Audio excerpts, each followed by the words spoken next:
वैसे तो रोहित शर्मा ने वनडे क्रिकेट में 3 दोहरे शतक लगाए हैं, लेकिन ये कहानी है रोहित के पहले दोहरे शतक की। ये कहानी है जब रोहित शर्मा ने क्रिकेट की धरती पर बतौर हिटमैन उतार लिया था। उस दिन हिटमैन ने ऐसी विशाल पारी को अंजाम दिया था जो रोहित के लिए यादगार और दुनिया के लिए मिसाल बन गई थी, जिसकी कल्पना करना कंगारू से भी परे था। साल 2013 का ये वही दौर था जब भारत की त्रिमूर्ति सामने वाली टीम का विनाश कर देती थी। ऐसे में ऑस्ट्रेलियाई टीम भारत के दौरे पर आई, जिसमें 7 मैचों की वनडे सीरीज खेला जाना था और ऑस्ट्रेलियाई टीम के पास भारतीय टीम को भारत में उनके लोगों के सामने हराने का सुनहरा मौका था, क्योंकि भारत दुनिया की एक ऐसी इकलौती टीम थी जो कंगारुओं की बादशाहत को खत्म कर रही थी। तो इस कहानी की शुरुआत एकदम शुरू से करते हैं। 13 अक्टूबर 2013 इस दिन एक ऐसी सीरीज की शुरुआत हुई जैसी सीरीज ना तो इससे पहले हुई थी और ना ही इसके बाद कभी खेली गई, क्योंकि 7 मैचों में से 2 मैच बारिश के कारण रद्द हो चुके थे और बावजूद इसके केवल 5 मैचों में ही 3000 से भी ज्यादा रन बन चुके थे। ऑस्ट्रेलियाई टीम हर मैच में 350 से ज्यादा रन बना रही थी और जवाब में भारतीय टीम की त्रिमूर्ति रोहित, धवन और कोहली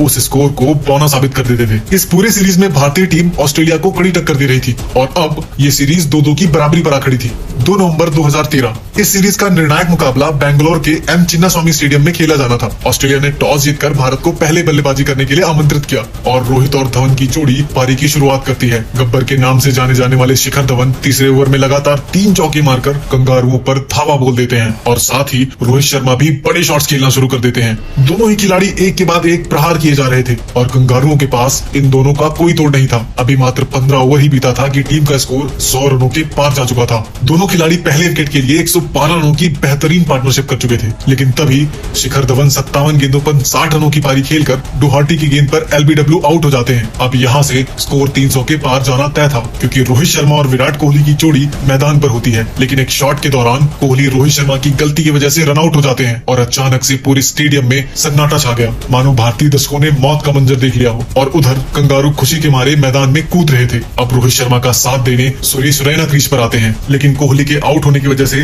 रोहित शर्मा का बल्ला कुछ पलों के लिए थम सा गया। लेकिन जब दोबारा से रोहित शुरू हुए तो रुकने का नाम नहीं लिया और अब रोहित शर्मा पहले से ज्यादा खूंखार नजर आ रहे थे और साथ ही सुरेश रैना भी उनका साथ बखूबी निभा रहे थे। लेकिन तभी सुरेश रैना 30वें ओवर में 28 गेंद पर 30 रन बनाकर डुहाटी का शिकार हो जाते हैं और जब भारतीय टीम का स्कोर 34 ओवर में 207 रन था, तभी sixer king Yuvraj Singh Faulkner की गेंद पर आउट होकर पवेलियन चले जाते हैं। रोहित एक तरफ से रन बना रहे थे, लेकिन एक तरफ से विकेट गिरते जा रहे थे। अब कप्तान एम एस धोनी खुद रोहित शर्मा का साथ निभाने मैदान पर आते हैं और उसी बीच रोहित शर्मा ने इसी शॉट के साथ अपना शतक पूरा कर लिया। अब भारतीय टीम का स्कोर 38 ओवर में 218 रन पर केवल 4 विकेट था। उसके बाद तो रोहित शर्मा ने छक्कों की बरसात सी कर दी। ऐसा लग रहा था मानो रोहित शर्मा की विध्वंसक पारी से बचना कंगारुओं के बस की बात नहीं थी। सामने कोई भी गेंदबाज हो, उसका हाल वही होता था जो रोहित शर्मा चाहते थे और अब ऐसा लग रहा था कि उनको पता ही नहीं है कि क्रिकेट में सिंगल डबल भी लिया जाता है। धोनी भी रोहित शर्मा का बखूबी साथ निभा रहे थे और शानदार बल्लेबाजी कर रहे थे। अब देखते ही देखते रोहित ने 46वें ओवर में 150 रनों का आंकड़ा पार कर लिया और अब पहली पारी के 4 ओवरों का खेल बचा था और स्कोर था 299 रन। उसके बाद रोहित शर्मा ने डुहाटी के 1 ओवर में 26 रन कूट दिए। छक्कों का ऐसा खतरनाक मंजर देख ऑस्ट्रेलियाई खिलाड़ी कांप रहे थे। रोहित शर्मा प्रलय लेकर आए थे जिसे रोकना अब किसी के बस की बात नहीं थी। अब यहाँ से हर ओवर में लगभग 20 रन आ रहे थे। तभी 50वें ओवर की पहली गेंद पर रोहित शर्मा ने शानदार छक्का जड़ अपने करियर का पहला दोहरा शतक लगा दिया। इस बात का जश्न रोहित से ज्यादा कोहली मना रहे थे, क्योंकि यहाँ एक शतक रोहित शर्मा का था तो वहीं दूसरा शतक कोहली का था। रोहित के लिए यह पारी सबसे खास थी, क्योंकि एक निर्णायक मुकाबले में आई थी। साथ ही सचिन सहवाग के बाद रोहित शर्मा का नाम भी दोहरा शतक लगाने वालों में जुड़ चुका था। उसके बाद रोहित शर्मा के 209 रन और धोनी के 65 रनों की तूफानी पारी की मदद से भारतीय टीम ने कंगारुओं को सामने 383 रनों का पहाड़ जैसा टारगेट सेट किया। ये टारगेट तो बहुत बड़ा नहीं था, लेकिन सामने थी ऑस्ट्रेलिया, जो तब तक हार नहीं मानती थी जब तक मैच की आखिरी गेंद न फेंकी जाए। अब कंगारुओं को यह मैच जीतने के लिए और सीरीज जीतने के लिए 384 रनों की जरूरत होती है और ऑस्ट्रेलियाई टीम मैदान पर आती है। हालांकि 7 रनों के स्कोर पर मोहम्मद शमी ने एरन फिंच को आउट कर दिया और कंगारुओं को पहला झटका बहुत ही जल्दी दे दिया। उसके बाद फिल ह्यूज ने पारी को संभाला और स्कोर को तेजी से 50 रनों के पार पहुंचा दिया, लेकिन तभी अश्विन ने ह्यूज को युवराज के हाथों कैच करा दिया। अब कप्तान जॉर्ज बेली मैदान पर आते हैं और बेली ने अभी मात्र 4 रन ही बनाए थे कि धोनी के मास्टरमाइंड की वजह से वो रन आउट हो जाते हैं। कंगारू इस झटके से उबर पाते हैं कि अगले ओवर में अश्विन ने हैडन को बोल्ड कर दिया। अब ऑस्ट्रेलियाई टीम का स्कोर 7 ओवर में 74 रनों पर 4 विकेट हो चुका था और सामने टारगेट था 384 रनों का। और अब यहाँ से लग रहा था कि ऑस्ट्रेलियाई टीम ये मैच यहीं पर हार गई है, लेकिन ये तूफान के आने के पहले की शांति थी। अब मैदान पर आते हैं ग्लेन मैक्सवेल और उनके साथ आती है आंधी।